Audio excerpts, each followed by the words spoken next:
Hello, I'm CJ Werleman. We're recording this episode on the road, but please don't forget to hit the subscribe button below. Now let's get into it. During the 15 years I have covered the Israeli-Palestinian conflict, as a journalist and human rights activist, I have published more than 200 newspaper and magazine articles documenting the systematic repression and annihilation of the Palestinian people under a criminal and barbaric military occupation. But no matter the horrors and realities that me and my colleagues report from the ground, Israeli and US propaganda has successfully flipped the reality of the conflict on its head by convincing the world that the criminal occupiers are the victims and the unlawfully occupied are the perpetrators. Part of the tragedy of the Palestinians is that they have essentially no international support for a good reason. They don't have wealth, they don't have power, so they don't have rights. That's the way the world works, Your rights correspond to your power and your wealth. Same inside the United States. We shouldn't be surprised to see it. But here comes the good news. What the legendary Noam Chomsky just said speaks to the old world, because in this new world and during this current times, Palestinians are winning in a global court of public opinion for the first time since European Jewish settlers began stealing and colonizing their land in the 1920s. Palestinians are winning because there's been a global awakening like never before. You see, until now, Western mainstream media outlets have been able to control the pro-Israel narrative by silencing and making invisible the Palestinian people. But in today's brave new world, social media has allowed Palestinians to share their reality with a global audience, challenging and countering the lies told about them by Israeli and American political leaders. This new dawn spells the end times to the apartheid Israeli state.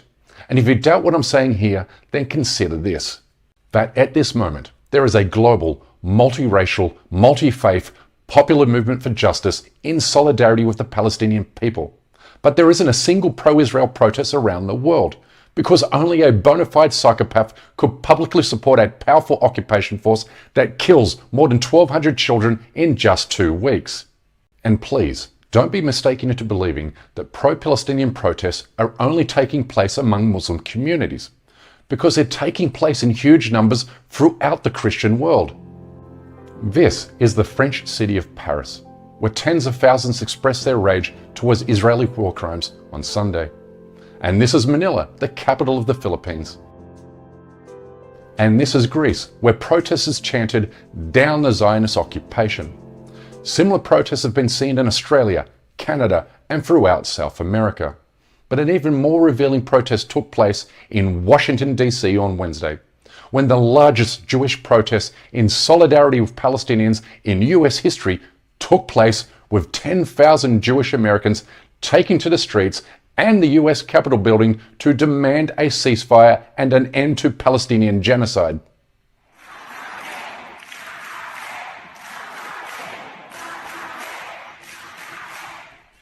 And as we reported in a recent episode, an ever-increasing number of American Jews are turning against the state of Israel. Because Zionism isn't Judaism. In fact, Zionism is a racist, ethno-nationalist ideology that is hostile to Judaism, the peaceful religion. It is not the difference of religions which is causing this conflict. The state of Israel does not represent all Jews, and certainly does not represent the Jewish religion. According to Jewish religion, all of this is criminal. All of this is forbidden. Basics of Jewish belief teaches that Jews are in a divinely decreed exile. We are even forbidden to create a sovereignty for ourselves. But especially when this is by killing, stealing, oppressing an entire people. This is not only criminal according to international law. This is a true violation of Judaism. Even more significantly, this changing of the tide against Israel is not only taking place among Jews outside of Israel, but also among the general Jewish Israeli population, with a new poll revealing that 86% of Israelis blame their government and Netanyahu for the attack carried out by Hamas 2 weeks ago. The world is finally waking up, and by world, I also mean members of the US government, including a US State Department official who announced his resignation on Tuesday, saying, and I quote, "We cannot be both against occupation and for it. We cannot be for freedom and against it. and we cannot be for a better world while continually contributing to one that is materially worse." End quote. And he's not alone. Watch here as a member of the Irish government condemns Israel's criminality and barbarity to a live national television audience on Monday. "What we have seen every single day since October 7th is a breach of international law by the Israelis. And of course, virtually every single day prior to October 7th, the Israeli government have breached international law. They have occupied Palestinian land in contravention of international law. They have blockaded Palestinian territory in contravention of international law. They have built and enlarged settlements in contravention of international law, enforced an apartheid system that strips Palestinians of the most basic civic and human rights, not to mention natural dignity. And they have also targeted and killed and injured civilians on a mass scale for decades." Israel, nor its American allies, can no longer suppress the truth. And like the mythological Icarus, Israel, having mass murdered 4,500 Palestinian civilians, including 1,200 children, during the past 2 weeks, has flown too close to the sun. It has become drunk and deranged by perceptions of its own military power. But this power is now waning, because its chief benefactor, the United States, has become increasingly isolated in the international community, with most countries now viewing America's unflinching support of Israeli war crimes to be the actions of a pariah state. On Thursday, the United States was the only member of the United Nations to vote against a humanitarian ceasefire in Gaza. Watch here as members of the UN turn their back on the US ambassador at the Human Rights Committee.